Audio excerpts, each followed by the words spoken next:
నమస్తే అందరికీ. ఇప్పుడు త్రికోణాసనం బై రామ్దేవ్ బాబా గారు. విధి: 2 పాదములను మధ్యలో దాదాపు అడుగున్నర అంతరం ఉన్నట్లుంచుచు చక్కగా నిలిచి ఉండము. 2 చేతులను భుజములకు సమానాంతరము ప్రక్కల వైపు తెరిచియే ఉంచవలను. శ్వాసను లోపల నింపుకొనుచు ఎడమ చేతిని ముందరి నుండి తీసుకొనుచు ఎడమకాలి పాదము పంజా వద్ద భూమిపై నిలిపించుము, లేక చేతిని చీలమండల వద్ద నుంచుము.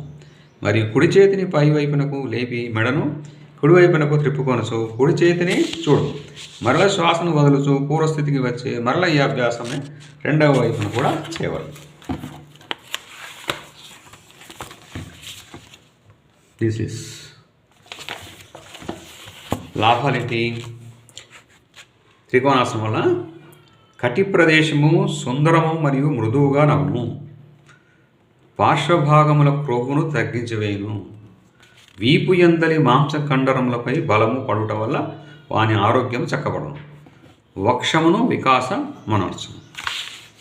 Thank you yours, thank you subscribers, thank you one and all. Yours Jayaprakash, yoga instructor.